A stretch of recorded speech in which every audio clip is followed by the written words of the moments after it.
Greetings, everybody. This is Christopher Messina coming at you from the beaches of the last free state in America, Florida. Although freedom is a blooming, so that may no longer be entirely true after February or March. It is the 21st of November, 2024, and I am joined today virtually from Singapore by Nachum Kaplan, who writes the Moral Clarity newsletter on Substack, which is where we met. And I like he was writing so much that I invited him to come on. So thank you so much for taking the time. Yeah, thanks for having me. Nice to talk to you rather than message you. Exactly. So I'll just kick it off real quick, and you steer the conversation wherever you like. My conviction is that we are, especially having just come back from Europe, that we are in the early days of World War III, and the fight this time is against Islamist death cult terror, as vastly distinct from the vast majority of normal Muslims who are just trying to live their lives and raise their kids and have no interest in shooting me and you. Although that could change given the time. Uh, and that's a very serious concern right now. Is in London and elsewhere, I've seen hordes of people screaming at Jews again. It's a nightmare. So that's my main preoccupation. What are you seeing? What are you writing about? Actually, very, very similar, to be honest. I would argue that World War III possibly has already started. One could look back at, World War II and, we say 1939 to 1945. But, I'm sitting here in Asia now, and from an Asian perspective, the war started when Japan invaded China, much earlier than that. So, when historians look back on this, there may be some dispute about the exact date. But when you look at the number of countries involved in conflict in one way or another, Israel is involved, Iran is involved, Lebanon's involved, arms, etc., are coming from Russia. Obviously, Yemen is involved, and you think of the Yemenis and the Houthis firing missiles at Western merchant fleets. There's a huge number of countries already involved, and we haven't even got down to sub-Saharan Africa. It's all the same story. It's all actually correctly called Islamism. And when I talk about Islamism, I really mean a specific thing. I'm talking about jihadist Muslims who want to basically get rid of nation states, build a caliphate. Yeah. That's how I would describe it. So, that includes getting rid of Western countries, but it also includes getting rid of Arab kingdoms, Muslims, all that's going to go. And it's a conversation that's difficult to have because as soon as you talk about it, you're branded as Islamophobic. Yeah. Which again, I was born all the fucks to give, and I've only lost more to give over time. So, in this instance, right, the only thing anyone rational and moral can do is speak the truth. Throw all the names at me you want. The reality is, as I lived through September 11th in downtown Manhattan, and ironically, or whatever the phrase is, that was the fourth time that Islamic terrorists had tried to kill me. So, as the dust was settling, I said, I'm starting to feel like this is personal. Um, but less facetiously, for a lot of my colleagues and friends who just don't understand um, kind of the medievalist Islamic death cults who want to bring us back to this again. These glory days of these cults never actually existed, but they're trying to make it happen in Afghanistan. And gosh, does that look fun, right? That just to give it clear to people. I explained to someone this is before we finally put a bullet in Osama bin Laden's face, but he was still alive and in hiding. I said you got to understand that if Osama bin Laden were standing here and he had a revolver with one bullet in the chamber, and he had a Jewish New York banker and a Saudi prince, he'd kill the Saudi prince. And people just don't understand kind of where the lines are drawn for these lunatics. And they want this bizarre medieval caliphate, and it'll be great. And the biggest, I just saw it in London, terrifying, right? As Lenin used to say, the bourgeoisie will sell us the ropes with which we will hang them. And it's the same thing here. These people come into liberal Western democracies with free speech, and they use and abuse that speech to try to overturn it and turn it into a totalitarian state. And I don't know what it's going to take for more Westerners to wake up. Yeah, it's I don't know what it's going to take either. To be honest, uh, I think one of the challenges is it's hard for people to understand what lunatics they are. We tend to go through the world and we look at each other and we think, hey, I'm a human being, you're a human being, you're just like me, and you look at the world more or less as I do. You have some political differences here and there, but these people are full on their own. It is a psychosis. There's no other way, uh, to describe it. And it's just very hard to explain to people that these people mean what they say. When they say they want to kill Jews, they mean they want to kill Jews. And It's not an allegory. They mean it. it's not an allegory, right? It's not an allegory. And, they have a very kind of, a literate and reading of the Quran. You could argue a natural reading of it. And then, as you said, I mean, in terms of places they like, they vote with their feet. So they're coming to Europe, the Europeans are going there, right? So that kind of tells you all you need to know. But then they get there, as you said, they weaponize the tools of liberal democracy. They weaponize free speech. They weaponize freedom of association. They weaponize all these things against it. And the West has just sat there and watched them. Yep. Really stupidly. And I like to draw the parallel because the Arab world is dealing with this fundamentalism better than the Western world, right? The people who talk the most sense about this are moderate Muslims in Muslim countries. They tend to talk the most sense about it. Muslims, the these countries are just too defensive about it. The Western left just seem to call Islamophobic and go off on that. So we're dealing with absolute lunatics here. And until we find the courage, we being the Western world, find the courage to call it out for what it is, which actually is the path to totalitarianism. There's no doubt about it. You can call them what you want. I like to call them neo-Nazi, Islamofascists. Yeah, that's what I am. Try to get it. I'd love to hear some of your experience because you wrote about living in Indonesia and learning, being a student of languages and being approached by some of these lunatics coming out of a mosque. What I found baffling, infuriating, and just for straight up sheer absurdity. I don't think there's anyone in history that takes the cake over the modern European American woke left, right? When you see pink-haired freaks marching in the street, LGBTQ plus minus divided by squared, whatever exponential for Hamas, Yeah. who will throw you off a building for being gay. Like, I just don't know. There's a great phrase you certainly heard maybe in academia, like, you've got to be really educated to believe something that's stupid. Yeah, quite right. Right? But I'm curious, but you've written quite a bit about this. And I'd love, maybe you could share some of the more emblematic events that really highlighted to you how sane these people are. Yeah, so I lived in Indonesia for 7 years. I spent some time at an Indonesian university in Central Java. I worked for an Indonesian newspaper in Jakarta, and then I worked as a foreign correspondent for Bridge News, doesn't exist anymore, for 5 years. So I spent about 7.5 years in Indonesia in total. And the story that I wrote about was Indonesia is famous for its moderate Islam, or its moderate brand of Islam. It's like kind of cited as the kind of country that shows that Islam can be moderate. Yeah. You And can buy a beer in the hotel if you want. you can buy beer in more than a hotel. I can assure you, I've drunk beers in many places there. But it's more complicated than that. And I was walking around one afternoon, not lost track of time and place, as I said in my writing, and it was Friday afternoon, and most people were coming out of the prayers, and two guys approached me.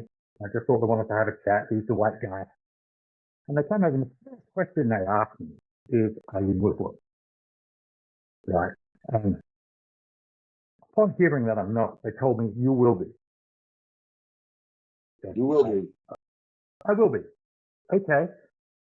Then they launched into this basically this inevitable future. This is the key point: inevitable. Right? There's going to be a holy war. They're going to build a caliphate. They're going to kill everyone who doesn't convert. So, I will be killed or I will. And obviously, I realized I was talking to complete lunatics at this point. So I got getting out of here. The problem with lunatics is they appear normal. Well, they look totally normal, and this conversation happened half in English and half in Indonesian, but it happened in pretty good English, the English part of it. So, these were not ill-educated people in that sense. They spoke pretty decent English. And as I was walking away, they yelled, "Death to America, death to the infidels." And but it really got me thinking, because obviously most Indonesians are not like this. And what I realized is it really comes down to a question of identity. So those people who call themselves Indonesian first, that's their nationality is their primary identity. They call it, and Islam is just part of that broader identity. They're the normal ones, right? They're the normal ones. They're Indonesians who happen to be Muslim. But then there's this other group, which are like, I'm a Muslim first. That's the core point of their identity. The nationality or the ethnicity, in this case mainly Javanese, is secondary. And those are the ones who are insane. And so it's like, yes, you've got this sort of veneer of moderation, but that doesn't actually capture it. What you've got is one group of people who are reasonable and another group of people who really aren't. It's not correct to say that everybody is like that or the whole country is like that. It's funny. Yeah, it's just that I've forgotten what I was going to say myself now. And it's changed, and that's the point I wanted to make, is that Indonesia was much less Islamic then than it is now. Yeah.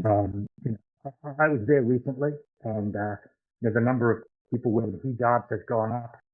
The number of sort of local councils and municipalities that have got Sharia law or certainly Sharia-inspired law at the very least. And I realize they're taking over incrementally. There were lots of terror bombings in Indonesia, Islamic bombings targeting the American embassy, rather the Australian embassy, targeting Bali, targeting the Marriott Hotel because it was an American chain. Yeah. And the government seems to have cracked down on all of that. But they just crept their way into the municipalities and done it that way. So they're just kind of taking over. And if you look at England or you've just come back from Europe, you'll find the parallel there is eerie. There are right? Absolutely terrifying.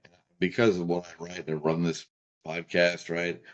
I no joke, some English political friends of mine, politicians, one of them said, "I give you a 1 in 3 chance of being arrested when you land at Heathrow." Like if they care that much, because the head of the Metropolitan Police in London 8 weeks ago, they passed this draconian, there's no free speech in the United Kingdom, right? Americans tend to forget that. Like, but I should, if you remember, again, the left in America has tried to dumb down our education too. Part of the reason we rebelled against the English is because they were such pricks about speech, right? This is not new. But like they're going around and arresting both journalists and people who post on Twitter and putting them in prison for inciting public disturbance. Well, that's fascinating because a lot of the people, most recently, there was this maniac, self-identified, caliphate Muslim, who had, bomb-making equipment at home and went on a stabbing spree and killed 3 girls. Well, the British press is trying to cover that up, and they refer to him obliquely, right? And the Brits were like, "I'm sorry, he's a Muslim, an Islamic terrorist who says that he says that's what he is, and the police are coming to arrest me, to put me in prison for real because I'm reporting what this guy said about himself. It has gone beyond Orwellian. It is Mm. crazy. And all my English friends are like, yeah, they totally admit that it's happening. Yeah, it's probably, not a good thing. And I'm looking at them thinking, you're going to wake up and they're going to beat your wife in public for not wearing hijab in a few years. Like, what are you going to do then? I mean, they're using the police to arrest you to criticize Islamofascism. Yeah. Not even a caliphate yet, right? Is the next king gonna bow to Mecca? Like, bizarre, absolutely bizarre behavior.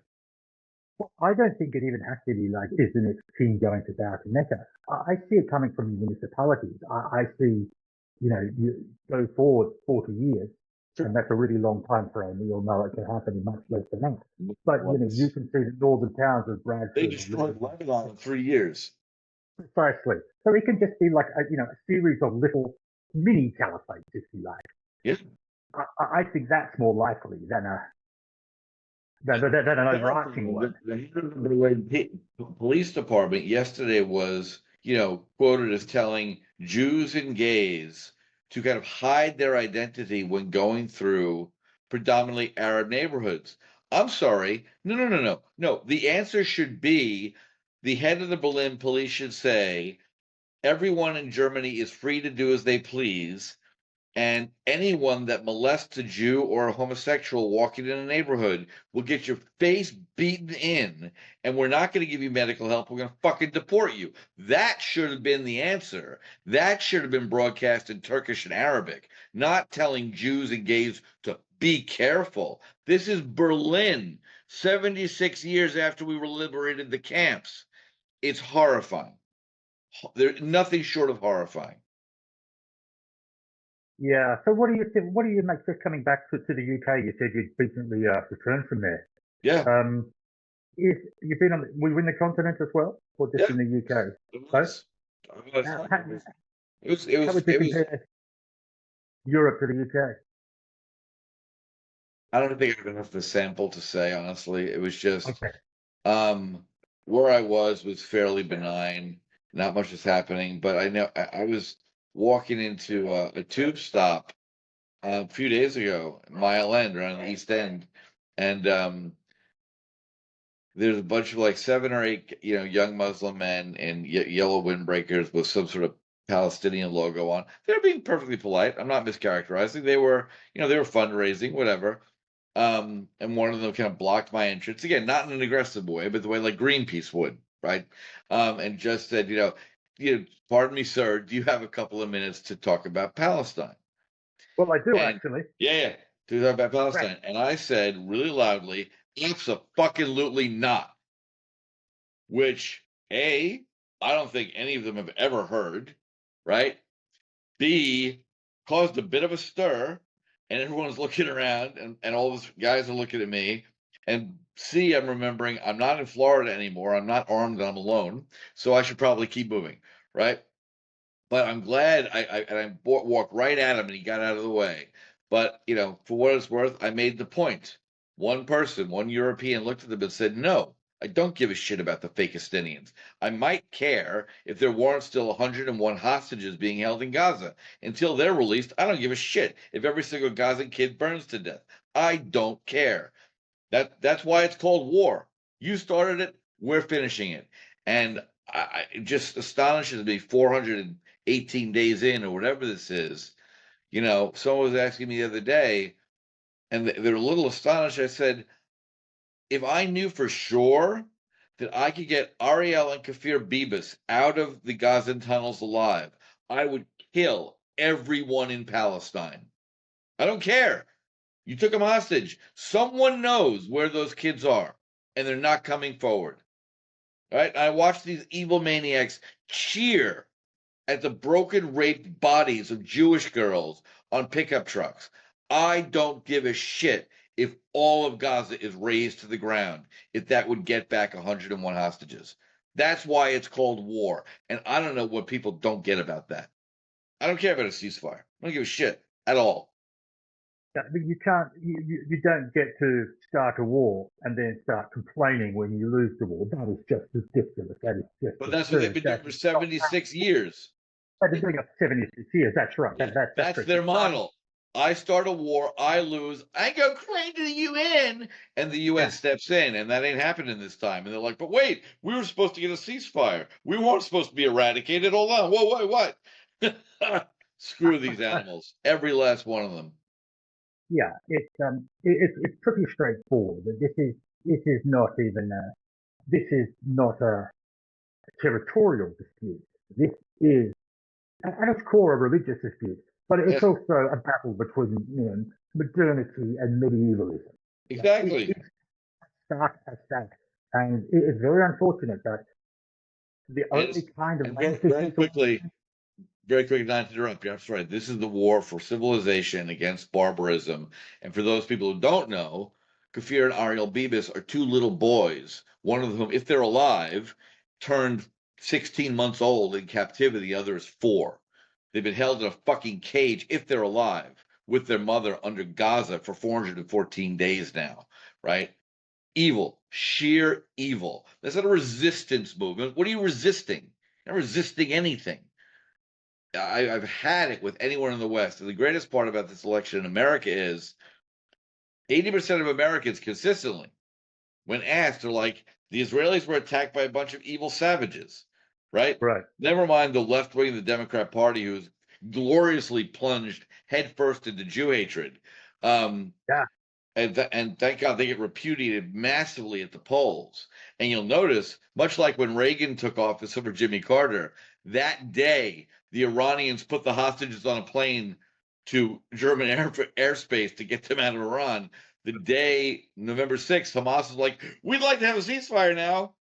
You're all going to die. To any terrorist listening, you're all going to die. Whether it's the IDF or the American military or someone else, this shit ends now. How much more can modernity put up with while we're trying to build a productive society with these medieval savages?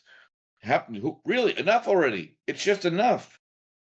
but they're not trying to build a productive society. In fact, they're trying to do the opposite. Both them and the Western left, which I consider a religion itself, Yep. are trying to do the precise opposite. They're Yeah. trying to tear They're trying to society down. destroy what we're trying to build. Yeah. They're trying to destroy what we're trying to build. One of them wants to build a caliphate, and the other, having failed to essentially tear down capitalism through communism, has now reinvented itself through wokeism and far leftism and other derangements. But it's the same goal, right? It's the old same Is the Marxist goal. goal. I'd like that. What is in the left, the deranged, the useful idiots in the left? Communism failed. Socialism failed. They tried it. They had 100 years to try it, and it didn't work.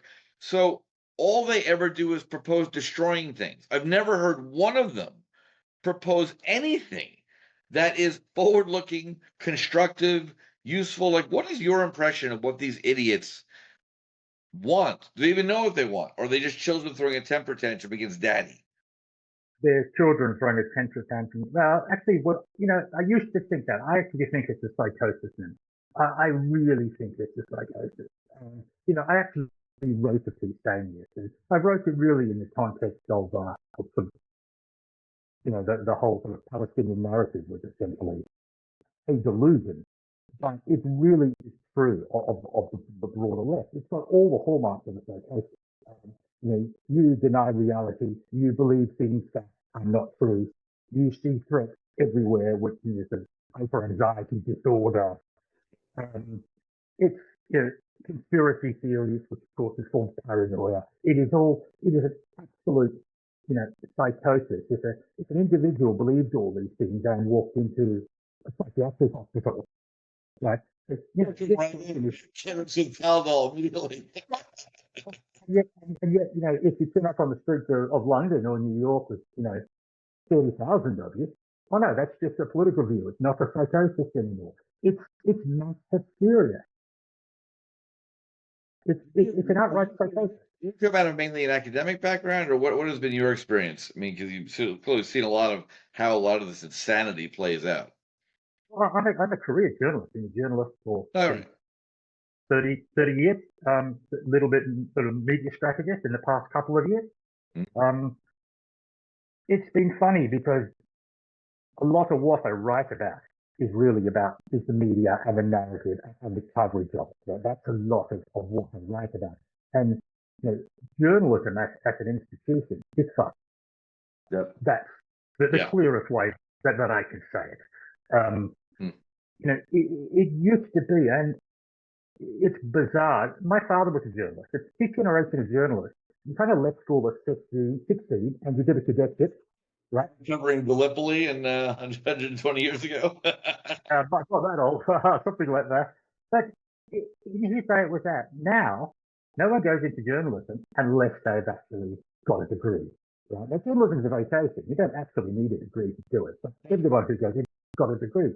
But higher education is such a mess that we're now producing worse journalists than we used to. Because when a 16-year-old did his cadetship, he didn't know anything about the world. He went out and interviewed people to find out what was going on. Now they've been told what's going on in the universities, then they're going into the media, and then they're looking basically to validate. Ignoring the hundred people who tell them how it is to find the one fruitcake who tells them how it isn't, and they write about him. That is, we laugh about it, but that is precisely what they do.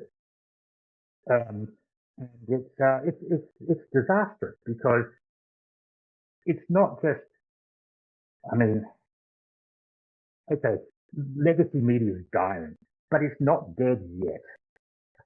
It's still informing a hell of a lot of views, and it's still informing political debate. And then we have politicians, particularly on the left, who are beholden to the 24-hour news cycle. So, this idiot writes a story saying, oh, Israel kills 4 in Gaza, right? That's the headline. And immediately someone sticks a microphone and says, oh, I condemn the Israeli aggression, right? And you've actually got policy statements that are a response to the news cycle, the response to news written by an ideological idiot. That sounds about right. That reflects exactly what we've been experiencing. I wish I were making this up. Yeah. It feels crazy to actually say these things, but it's actually true. Yeah, it's a tragedy. For a while, I thought it was all about economics, right? I mean, that's what everything. The news, especially I know in the States, for years was sort of a public obligation of the broadcaster, right? So they had shows that were on TV and they had advertisers and sponsors. That's how they made money. And then they allocated some part of the budget every year to the news group. And they had a nightly broadcast. Right. There are 3 main networks that each of them would have a nightly broadcast, and some of them are more insightful than others, right? But that was it. I mean, I'm never one to say the restriction of information is good. I would say, though, a world in which there was a 1-hour news broadcast had a lot to recommend it versus this constant stream of nonsense. And the fact that, things like coverage of war specifically got harder. I mean, Vietnam, like all the America saw Vietnam and Brits and Aussies saw on the nightly news. First off, they began to see the horrors of war close up.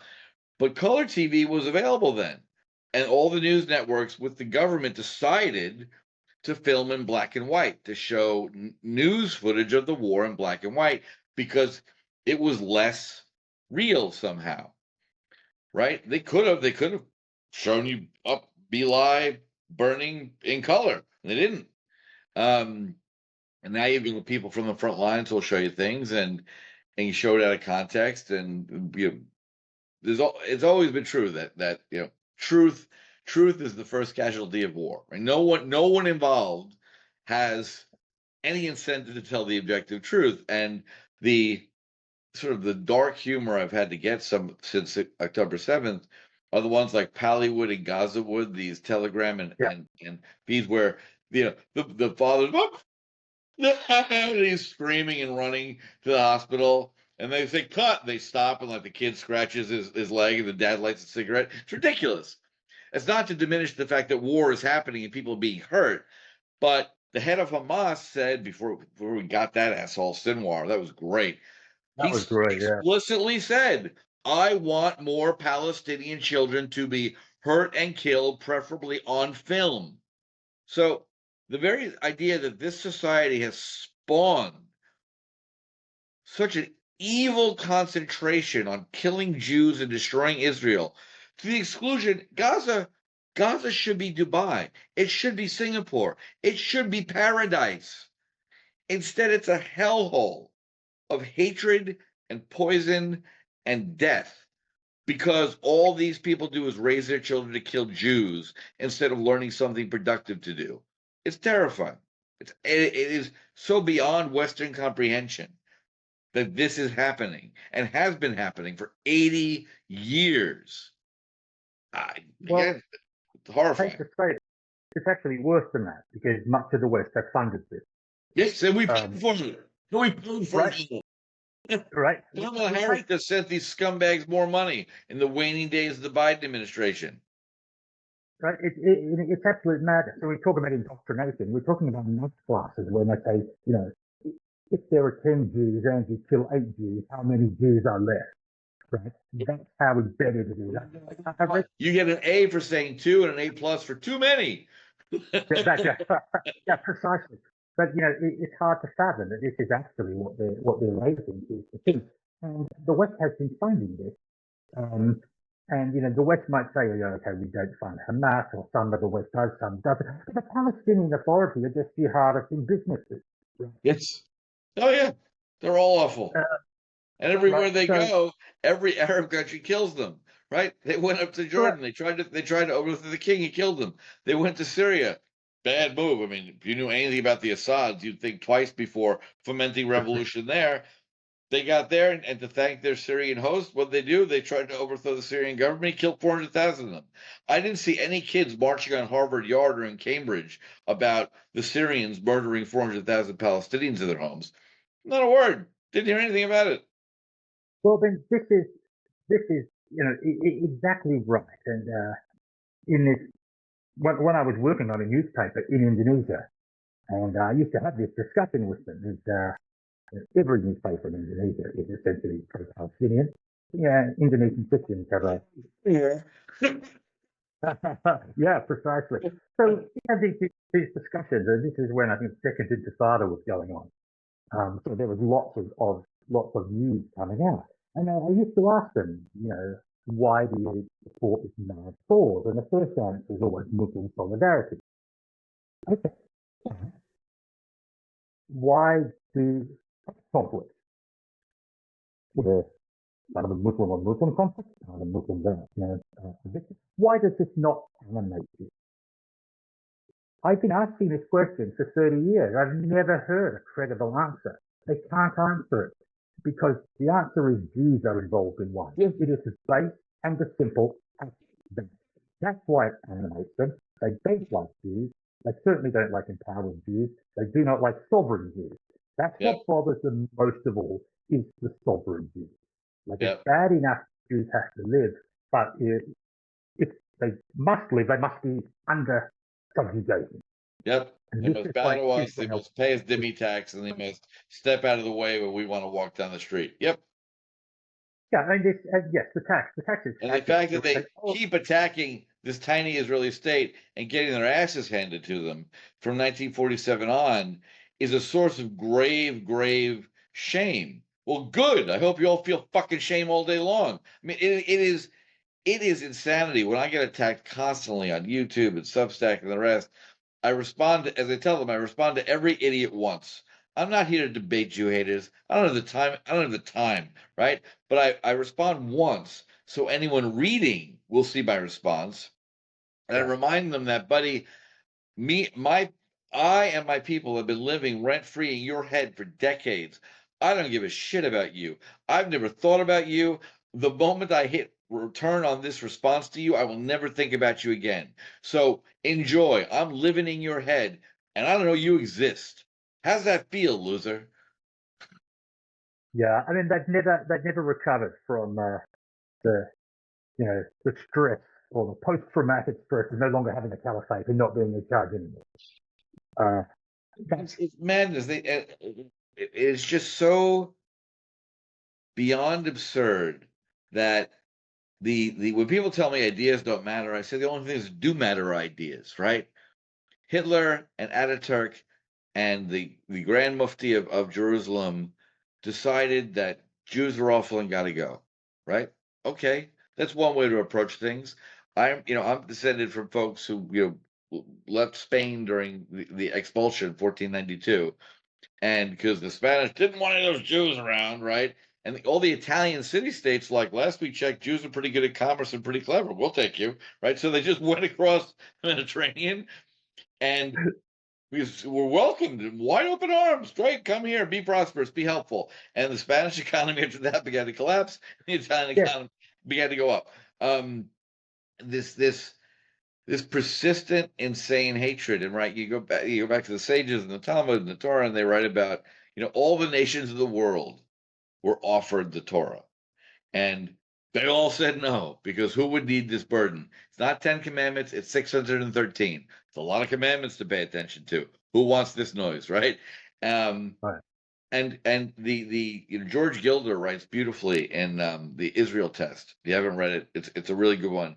That for those people who are baffled as to why, especially in American and Western universities, Marxism and Jew hatred go hand in hand.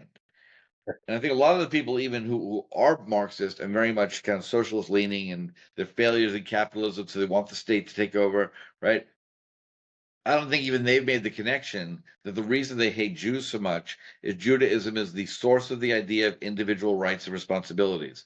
There is no group accountability. There is no group guilt. There is no group innocence. It's what you alone have done standing before God. You're either innocent or guilty, virtuous or evil, and you are judged according to your actions. You don't get to hide in the crowd. And for a leftist who is married to group identity, that is the most searing pain in their heads, that I alone, based on what I do, will be judged because I'm a loser, which is why I hate people so much. That's why I hate Jews, because I'm a loser. I've yet to meet a successful person who's like, and by the way, I hate Jews. I haven't encountered that person yet. And that comes back to the psychosis I was talking about. You are describing a psychosis there, Yep. right? Right. That is a psychosis. I'm going to project.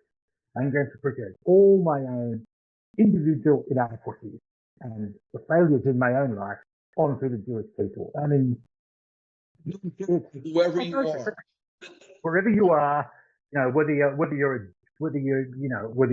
a religious Jew, a secular Jew, an atheist Jew, a right-wing Jew, a left-wing Jew, it doesn't matter. They all burn the same in oven, right? So, and again, I don't know. I'm very curious what your thoughts are, because, the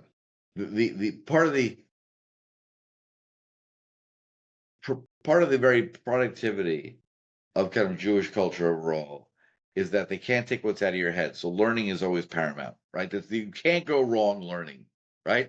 They can take your land, they can take your apartment, they can take your money. They can't take what's in your head. That's why for so long the profession was open, right? There's that great joke, I don't know if you've heard it, where the first American Jewish president has been elected, and it's inauguration day, right? So he's coming out to give his speech, and in the front row, of course, they're all family members and the rest. And so his mother's there, and she is being escorted by the Secretary of State, four-star general, right there to be there.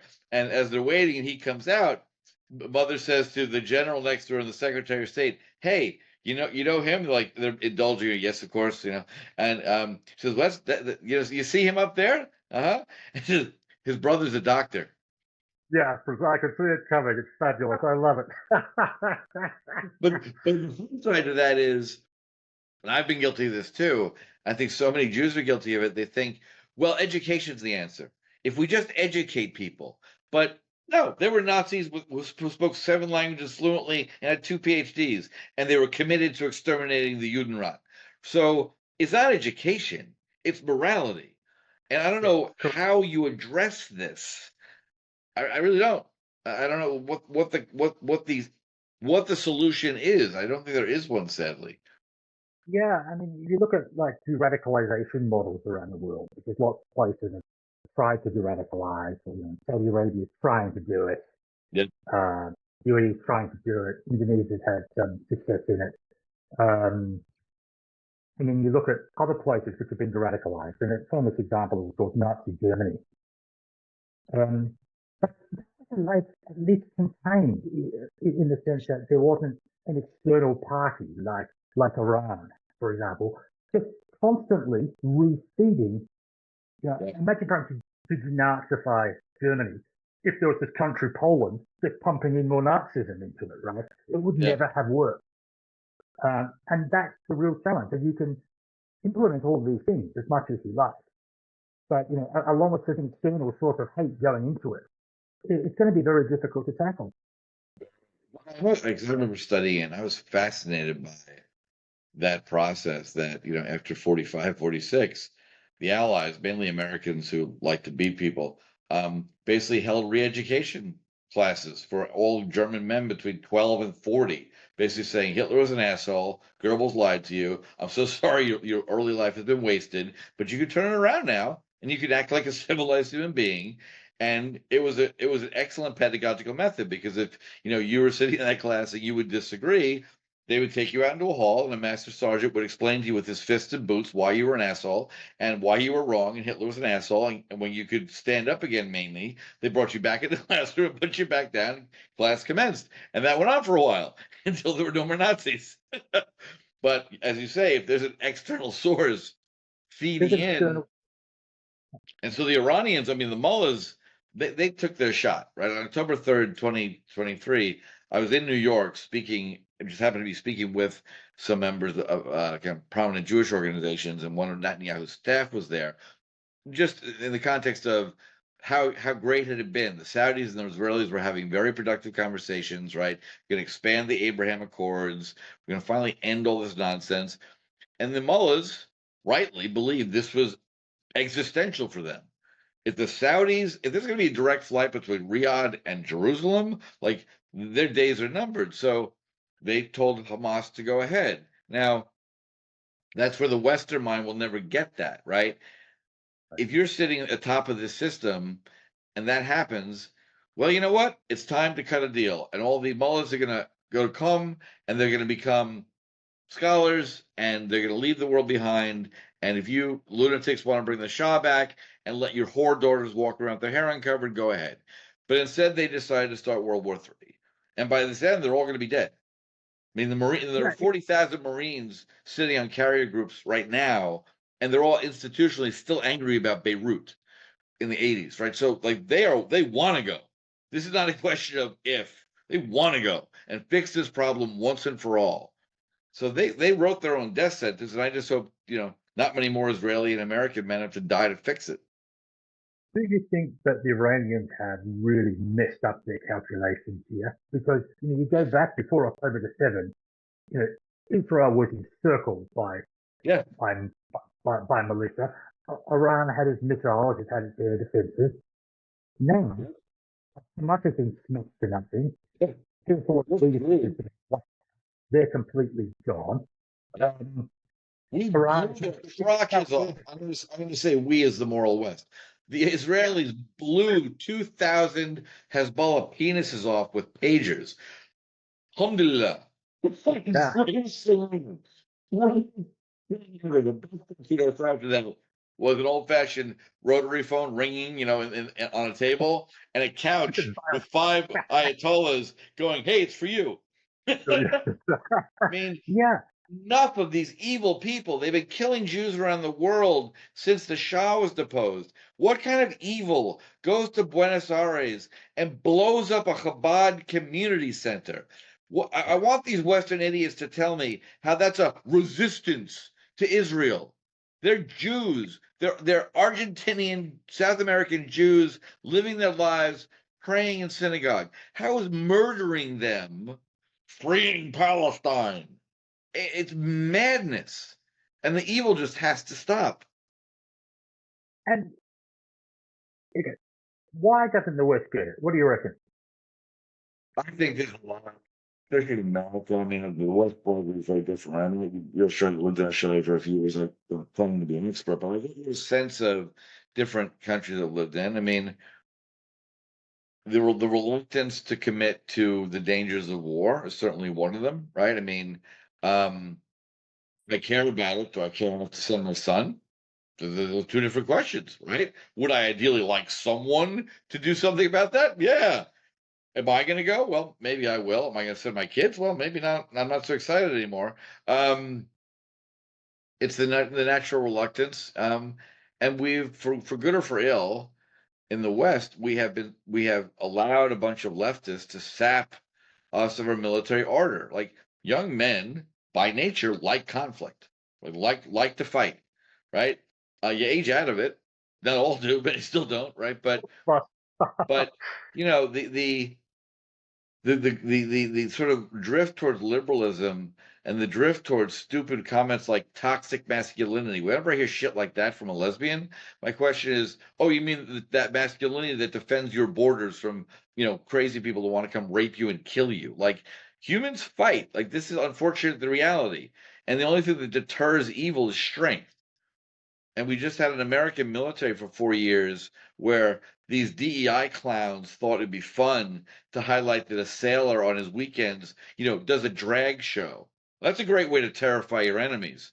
Show a sailor in a women's makeup pole dancing, and that's a recruiting video. I mean, what the left has tried to do to America was repudiated on November 5th. And what I don't get about Democrats who don't understand that, like, well, Trump's a bad guy. Are you kidding me?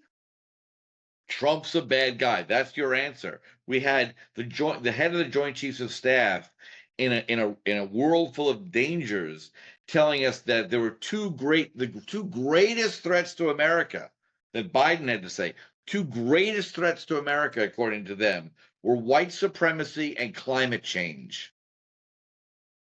If you don't know why you lost this election, I can't help you. Those are not threats to America at all, in any way, shape, or form. it's do you think the left has got it yet following the No, election? Because no, no. They're busy. that's, The looks beautiful to thing me is like I there's can now something. ignore them, but they're busy crying to each other on network Yeah, television about how stupid Americans are. I wrote about Jimmy Kimmel, who apparently is some loser. He used to be a comic, not but funny, not funny at all. he's funny or not, apparently he's got some late night show, and he gave this monologue, Yeah, and has the unmitigated leftist arrogance to say last night was a bad night. It was bad for women, for children. Not sure why, but he thinks it is. Bad for immigrants. Oh, I mean, you mean border jumpers, or do you mean like legal immigrants who came here? Because I don't see why this election changes anything for you if you came here legally. And it was a bad night for all those who voted for Trump. They just don't know it yet. Can you think of greater fucking arrogance than telling 72 million people that you know better than they do? That we're really going to find out that Trump's really a bad guy. I mean, the fucking arrogance of these people. As I say about liberals all the time, always wrong, never in doubt. I've not heard that one. Very good. Uh, Always wrong, never in doubt. so is the other interesting one? You spoke about immigration. Obviously, immigration is a big issue in lots of places. A little different in the US because of your borders. In Europe, there's a direct feed from Syria and from Yeah. Africa. Um, Germany is the case study, of course. Angela Merkel opened Yeah, he's German communist who let everyone in. I was in Munich 2 years ago. Before, I'm sure my experience now would be different after October 7th. But it was before that, um, and I walked from the train station to my hotel. Not a dangerous area. Munich's safe in general, right? I been there. only heard Arabic and Turkish for 20 blocks. I didn't hear any German. None at all. Storefronts were in Arabic and Turkish. Everyone around was speaking Arabic and Turkish. I heard no German at all. Now, you can do what you want with your country, right? But when people come to a nation, the nation used to expect you to assimilate. You've come Right. here, you are because you want to become one of us. Great, welcome. Glad to have you. That includes speaking the Muttersprach, learning how things work here, right? Don't import your country here. We didn't ask for that. But Merkel just let him in unfettered. Didn't change anything. And that we're seeing the results now. The Dutch police did nothing. Nothing. Nothing. Well, Arab terrorists coordinated to attack Israelis, and the fucking media began to parrot, well, they said something mean and they took a flag. I don't give a shit if they took 50 flags and burned them. That's not an excuse to Correct. attack someone and try to kill them in the street. That's the reason it's okay that these Arab youth went running after Jews for 8 hours, running them over in cars in Amsterdam because someone took a flag? Are you really telling me that?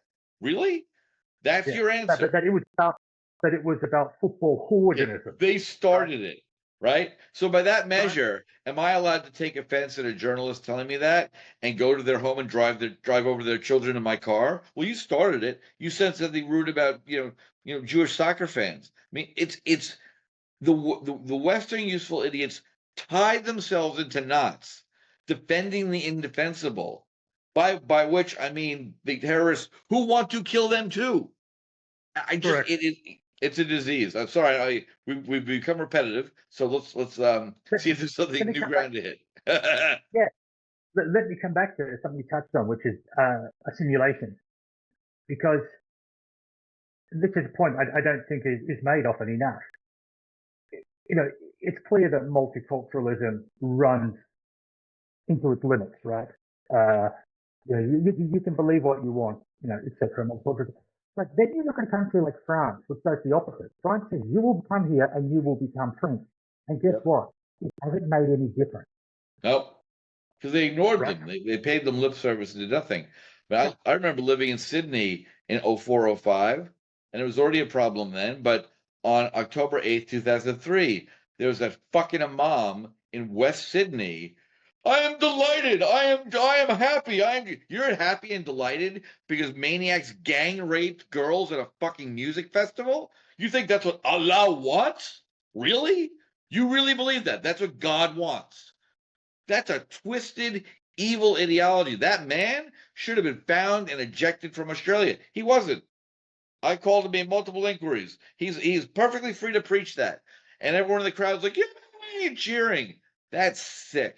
That's just insane. You see, what the West needs to do is stop doing stupid things. This is basically how I frame it. Yeah. Just stop doing stupid things. You have to say, okay, freedom of speech, you're allowed to say this. Okay, freedom of speech is important. We all get that. We all understand that. Is it a good idea for your society to let jihadists run around calling for the murder of Jews or any other group? It's not. It's just a stupid thing to do, Yep. right? Um, but we just keep doing stupid things and accommodating them under the banner of freedom or human rights or rights to express rights that Yep. they want to take away. Yes. But the greatest thing is there are models where you don't have to give up free speech to control. And again, I don't love with less like I don't want hate speech. I don't give a shit about hate speech. You're allowed to spew hate all day long. I'd prefer you do so I know who you are. Please don't keep it in. What is illegal is direct incitement to murder. That's not free speech. That's not hate speech. So here in Florida, our governor in November 2023 made Students for Justice in Palestine illegal. It's a terror organization. It receives funding from Hamas. It is a terror organization. And well, up at Harvard, they're running around chanting "from the river to the sea," right? Here in Florida, they made the determination that anything that quotes from the Hamas Charter is by definition a call to murder Jews. Therefore, that is not free speech. That is a call to murder. So you're allowed to say free Palestine. You're allowed to express your opinion. So they made this clear, and a couple of universities here, there was one we know well. There was going to be in December of 2023 a pro-Palestine rally. They're getting smart enough not to say pro-Hamas because that's a bad idea. Okay, so they show up and intelligently the university, the local police tell everyone, look, attention is the oxygen these people want. Don't show up and give it to them. Let them march, right? Don't worry, we'll be there. You don't need to be here. They want to catch a Jewish kid with a yarmulke attacking someone. They want to capture that on film. Don't do that. Don't be here. Okay. So they're mainly left there ignored, and a bunch of them show up, they all try this hide their face shit, which I always love, because if you believe in what you believe, like I'm sitting here, you're sitting here, we're going to broadcast this. I don't need to hide, right? Here's my name. Here's what I do. Here's what I believe, right? Come get me. But they all like to hide. So first thing is, it's illegal to march in Florida with your face covered. It's an old Klan law.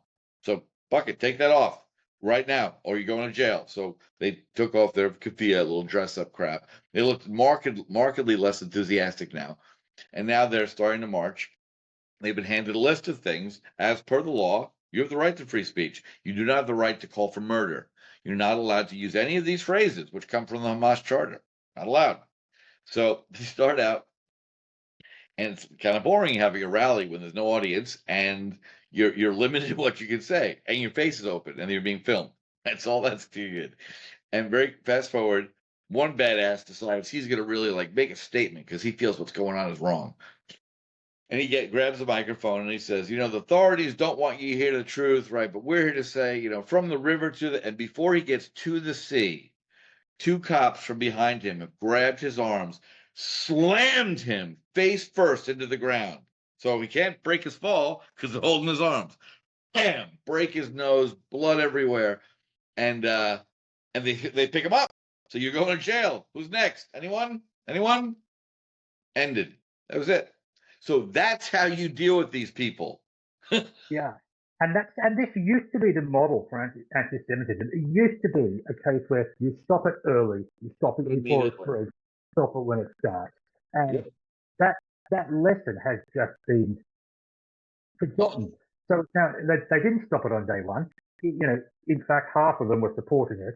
The media were cheering them on in many cases. And I don't know if you saw this bizarre case in Sydney where they all appeared in front of the Opera House. Yes. Crazy. Yelling what for all the world sounds like gas the Jews, gas the That's the Jews, gas the Jews. Jews. Yeah, I heard it. And this is this whole madness whereby, they go through and they get these, forensic sound experts to see what they're saying. And, okay, they weren't saying gas the Jews, they were saying where the Jews. And this is treated like a legitimate story. Like it makes any difference whatsoever what they were saying. It was a bait. Here, so we should find them and kill them is any better than just saying where? Why? Because was their interpretation where are the Jews? We want to bake them cookies. And this went back and forwards like it was a real story. Yep. As Trump would say, fake news. It's completely like it. And to come back to the point of the university campuses and the media complicity and its coverage of that, to touch on some use of the publicity is the oxygen of these people, right? That's what they really want.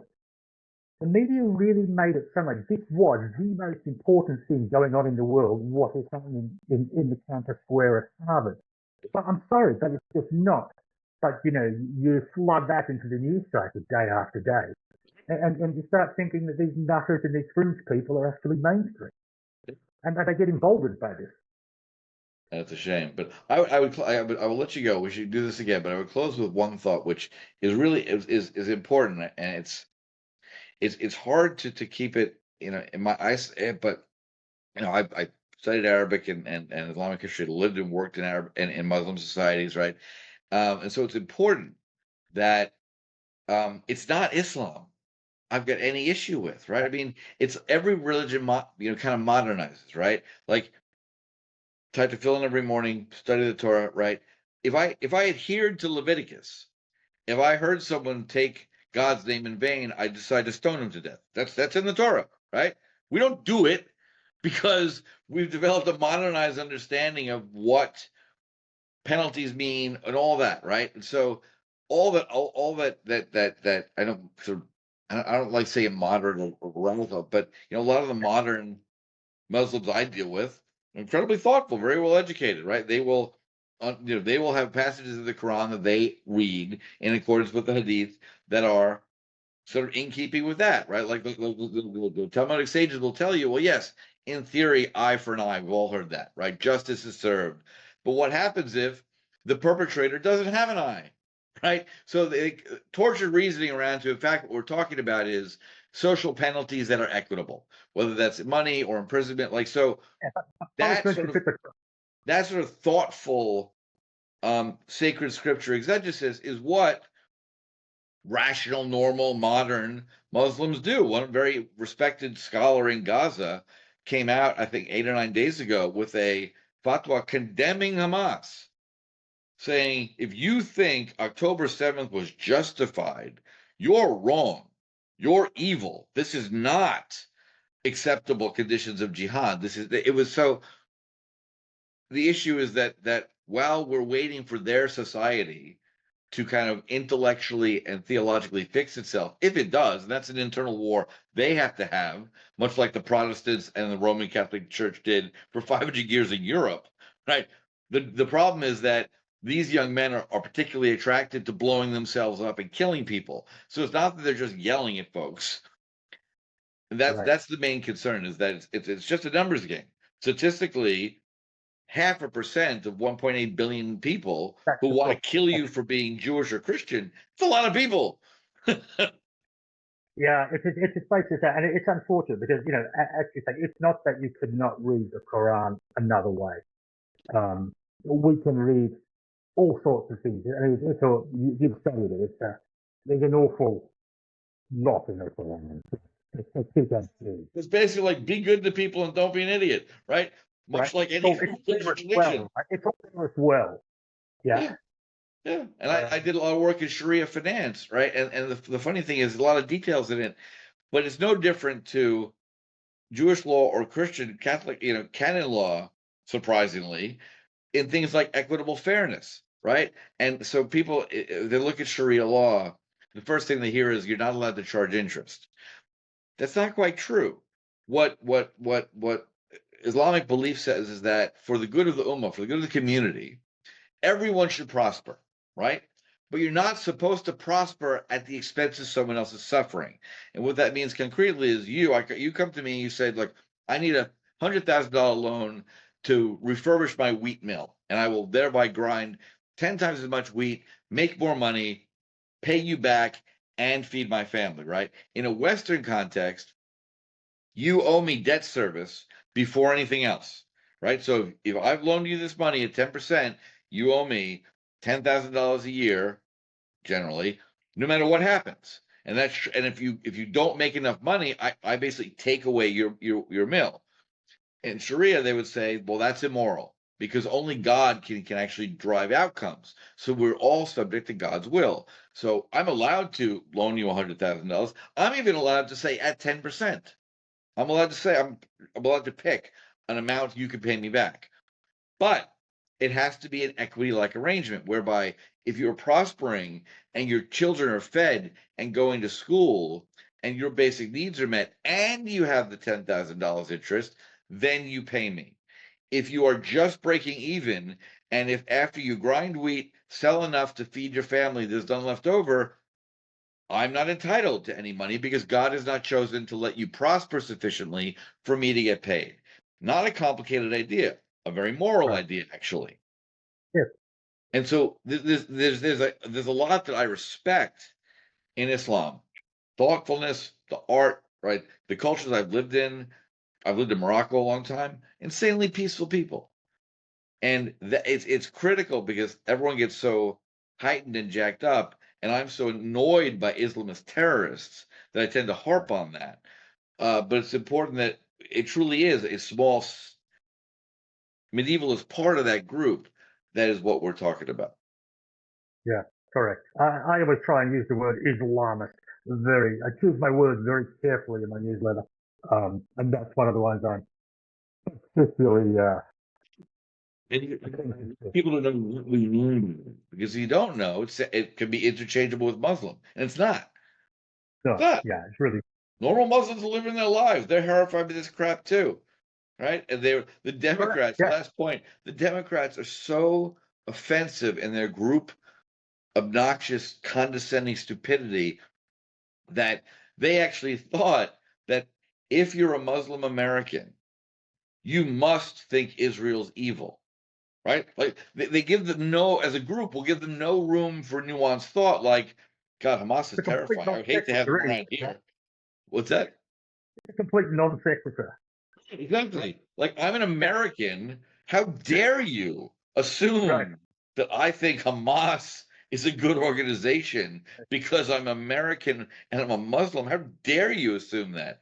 And they just if you watch any of the MSNBC, the rest of them, they will say crap like that without a sense that they are being obnoxious or wrong. Again, always wrong, never in doubt. Yeah, it's a great phrase. I might use that. Please. But any last thoughts? I mean, I'm sorry. This is a great chat. I'm glad you came on. The Moral Clarity newsletter. Everyone should read it. Any sort of big points we didn't touch on? Any stuff that you're really thinking people should look at as we wander further into this difficult time? I think we've covered it, unfortunately. I think it's what we started with, right? The danger of this being the beginning of World War III is extremely real, and I think there's a complacency about it still. Yeah. Yeah. No, I'd agree. Yeah. Don't be complacent. I mean, I strongly believe we're already in it. So it's just, and yeah, that's to whatever extent that means anything, right? Especially if you're a parent of military age young men, you especially should be concerned. Pay attention. They might be sent off somewhere again where they're not welcome to walk into danger. Women too, but tends to be a larger proportion of volunteers who are men. So, Nachum, thank you so much. Appreciate it so much. I'll Thanks put a for link having to me. your Substack below. Always welcome back. Been a great chat. I think you need to get some sleep, right? It's very late for you. Yeah, yeah, it's about midnight here, but that's okay. I'm That's really good. happy to talk to you. Enjoy the stuff that you're writing and commenting. So keep it up. Good. You too. Cheers. Bye, everybody.